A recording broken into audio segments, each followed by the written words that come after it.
And it's time to go to war for our God. Yes. Come on.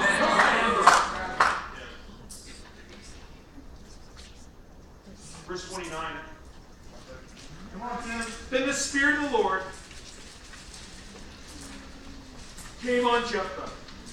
He crossed Gilead and Manasseh, passed through Mitzvah of Gilead, and from there he advanced against the Ammonites. This guy's a monster. Yeah. I mean, he just grabs God's people and just puts so much gumption into them that they're like, yeah, Jephthah's here, let's do it. And they advance. They've never advanced against the Ammonites before. They're advancing against the Ammonites.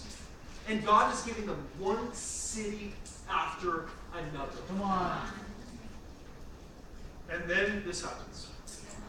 Verse 30. And Jephthah made a vow to the Lord. Oh no. If you give me the Ammonites in my hands, whoever, whatever, comes out the door of my house to meet me when I return in triumph from the Ammonites will be the Lord's, and I will sacrifice it as a burnt offering. Wowzers. He goes, hey, God, I want to make a deal with you. If you let me win these battles, because I want to be the man, if you let me do that, then I will sacrifice whatever comes out my door. People come outdoors, animals, chickens, probably this time cockroaches. You had no idea what was going to come out the door. And yet he's making a bargain with God. Nowhere in the Bible does God call for anyone to do anything like that. Yeah. Great. This is unnecessary. It was totally unnecessary. He was the judge before he was born. Wow. He was chosen by God. He was prepared beautifully by God, just like you are. And no bargains were necessary. Come on, Tim. Are you making bargains with God? Wow. Do you understand that God wants you to win? Wow. Do you understand that God has set you up? He's trained you perfectly? Yep. Every experience, every failure, every pain, every good thing, and every bad thing has been prepared by God to do the singular most important thing. Get you to heaven and get other people to heaven. Come on, Tim. That's it. God has prepared you beautifully for this moment.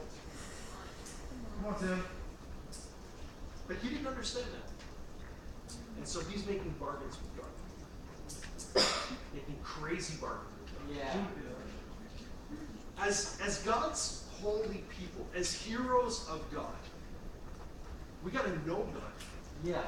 We got to understand God. Come on. That's right. One of the greatest things as a disciple is just waking up in the morning and having our time with God. Come on. It's one of the greatest, most awesome things you can do. Just crawl out of bed. And sometimes God puts some things in your life that make you really want to go to Him first thing in the morning. You ever have those? Where you just like crawl straight out into the kneeling position.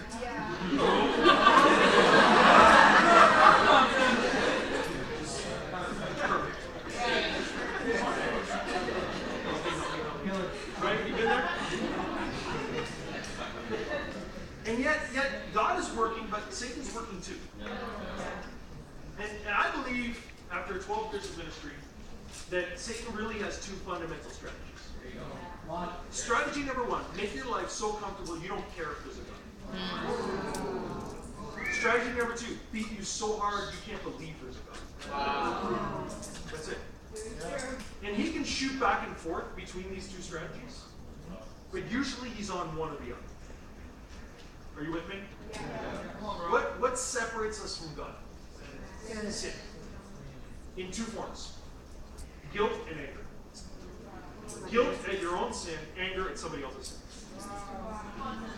Whenever I'm in a deep time with somebody and they're not having quiet time, I'm like, who hurt you?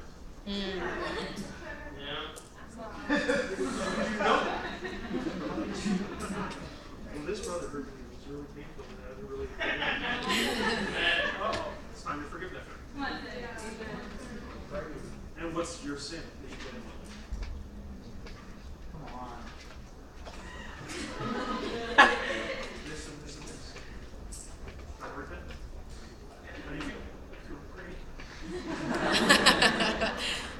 See, nobody struggles with having white house. You're blocked from having white house. You're blocked. And you have to decide if you want that block between you and God. Forgiveness or repentance. That's it. I wish it was more complicated.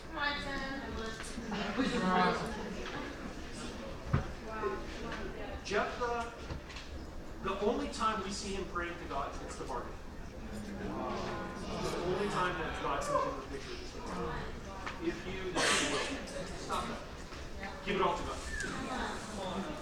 And do the hardest thing in the world. Trust that God has a good reason why.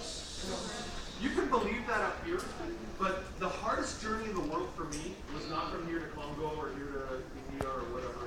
It was from here. Yeah. That's a hard thing. But man, is it a fun roller coaster. Come on. To the soul. And I am going to trust that God has a good, pleasing will for my life. Come on. Too many people are white-knuckling it through life. Yeah. You know, white-knuckling it? White-knuckling it turns a young, beautiful sister to a bitter, old, naggy monster. And when you see some sisters who are older sisters, who are radiant, and you see others that look like they've seen straight through their